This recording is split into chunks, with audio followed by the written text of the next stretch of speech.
ರಾಜ್ಯದಲ್ಲಿ ಕೊರೋನಾ ಪ್ರಕರಣಗಳ ಸಂಖ್ಯೆ ನಿಧಾನಕ್ಕೆ ಏರಿಕೆ ಆಗ್ತಾ ಇದೆ. ಬೆಂಗಳೂರಿನಲ್ಲಿ ಮತ್ತೆ ಕೊರೋನಾ ಸ್ಫೋಟವಾಗಿದೆ ಎನ್ನುವಂತಹ ಮಾಹಿತಿ ಸಿಗ್ತಾ ಇದೆ. ಮಲ್ಲೇಶ್ವರಂ ರಾಜಾಜಿನಗರದಲ್ಲಿ ಇಬ್ಬರಿಗೆ ಪಾಸಿಟಿವ್ ಆಗಿರೋದು ಗೊತ್ತಾಗ್ತಾ ಇದೆ.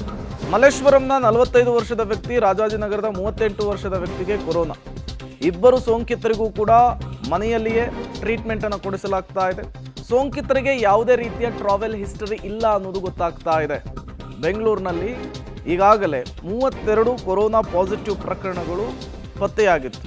ಹಾಗಾಗಿಯೇ ಟೆಸ್ಟಿಂಗ್ ಸಂಖ್ಯೆಯನ್ನು ಹೆಚ್ಚಿಸಲಿಕ್ಕೂ ಕೂಡ ಆರೋಗ್ಯ ಇಲಾಖೆ ಸೂಚನೆಯನ್ನು ಕೊಟ್ಟಿತ್ತು. ಈಗ ಸಿಗ್ತಾ ಇರುವಂತಹ ಮಾಹಿತಿ, ಬೆಂಗಳೂರಿನಲ್ಲಿ ಮತ್ತಿಬ್ಬರಿಗೆ ಕೊರೋನಾ ಪಾಸಿಟಿವ್ ಆಗಿದೆ ಅನ್ನೋದು ಗೊತ್ತಾಗ್ತಾ ಇದೆ. ಈ ಮೂಲಕ ಕೊರೋನಾ ಸೋಂಕಿತರ ಸಂಖ್ಯೆ ನಿಧಾನಕ್ಕೆ ಏರಿಕೆ ಆಗ್ತಾ ಇರುವಂಥದ್ದು. ಹೇಳಿ ಕೇಳಿ ಮಳೆಗಾಲ ಬೇರೆ, ಈ ಸಂದರ್ಭದಲ್ಲಿ ಅಂದರೆ ಕೋಲ್ಡ್ ವೆದರ್ನಲ್ಲಿ ಕೊರೋನಾ ಬೇಗ ಸ್ಪ್ರೆಡ್ ಆಗುತ್ತೆ ಅನ್ನುವಂತಹ ಮಾತಿದೆ. ಈಗಾಗಲೇ ಹಾಂಗ್ಕಾಂಗ್, ಥೈಲ್ಯಾಂಡ್ ಸೇರಿದಂತೆ ಬೇರೆ ಕಡೆಗಳಲ್ಲಿ JN.1 ಸೋಂಕಿನ ಅಬ್ಬರ ಜೋರಾಗಿದೆ.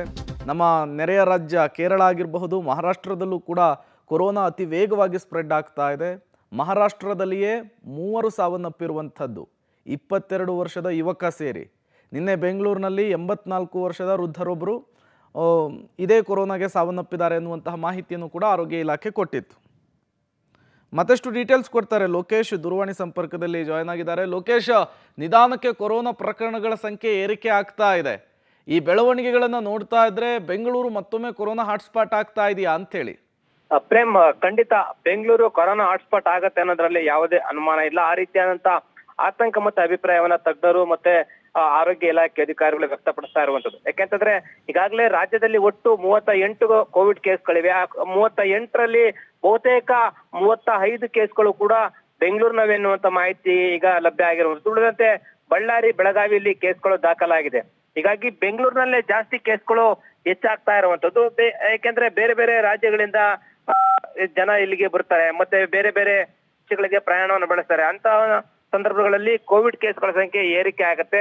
ಹಾಗಾಗಿ ಇಲ್ಲಿ ಹಾಟ್ಸ್ಪಾಟ್ ಆಗ್ಲಿಕ್ಕೆ ಪ್ರಮುಖ ಕಾರಣ ಅಂತಂದ್ರೆ ಸಂಪರ್ಕ ಹಾರಿಸಿ ಇರುವಂತದ್ದು, ಮತ್ತೆ ಕಮ್ಯುನಿಟಿ ಸ್ಪ್ರೆಡ್ ಆಗುವುದಕ್ಕೂ ಕೂಡ ಹೆಚ್ಚು ಚಾನ್ಸಸ್ ಇರುವಂತದ್ದು. ಈ ನಿಟ್ಟಿನಲ್ಲಿ ಬೆಂಗಳೂರು ಮತ್ತೆ ಕೋವಿಡ್ ಹಾಟ್ಸ್ಪಾಟ್ ಆಗತ್ತೆ ಅಂದ್ರೆ ಅನುಮಾನ ಇಲ್ಲ. ಯಾಕೆಂದ್ರೆ ಶರವೇಗದಲ್ಲಿ ಬೆಂಗಳೂರಿನಲ್ಲಿ ಕೇಸ್ಗಳ ಸಂಖ್ಯೆ ಏರಿಕೆ ಆಗ್ತಾ ಇದೆ. ಅದನ್ನ ನಿಯಂತ್ರಣ ಮಾಡ್ಲಿಕ್ಕೂ ಕೂಡ ಈಗ ಆರೋಗ್ಯ ಇಲಾಖೆ ಪ್ಲಾನ್ ಗಳನ್ನು ಕೂಡ ಮಾಡ್ಕೊಳ್ತಾ ಇರುವಂತದ್ದು. ಪ್ರೇಮ್, ಥ್ಯಾಂಕ್ ಯು ಲೋಕೇಶ್ ತಮ್ಮೆಲ್ಲ ಮಾಹಿತಿಗಾಗಿ. ಈಗಾಗಲೇ ಬೆಂಗಳೂರಿನಲ್ಲಿಯೇ 35 ಪ್ರಕರಣಗಳು ಪತ್ತೆಯಾಗಿತ್ತು. ಈಗ ಅದು ಮತ್ತಷ್ಟು ಜಾಸ್ತಿ ಆಗುವಂತಹ ಸಾಧ್ಯತೆ ಇದೆ. ಯಾಕೆಂದರೆ ಟೆಸ್ಟಿಂಗ್ ಜಾಸ್ತಿ ಮಾಡಿದ ಹಾಗೆಯೇ ಸೋಂಕಿತರ ಸಂಖ್ಯೆ ಕೂಡ ಜಾಸ್ತಿ ಆಗುವಂತಹ ಪಾಸಿಬಿಲಿಟೀಸ್ ಇರುವಂಥದ್ದು. ನೋಡೋಣ ಸರ್ಕಾರ ಮತ್ತೇನೆಲ್ಲ ಕ್ರಮಗಳನ್ನು ತೆಗೆದುಕೊಳ್ಳುತ್ತೆ ಪ್ರಾಥಮಿಕ ಹಂತದಲ್ಲಿಯೇ ಕೊರೋನಾವನ್ನು ನಿಯಂತ್ರಿಸುವಂಥ ನಿಟ್ಟಿನಲ್ಲಿ ಅಂತೇಳಿ.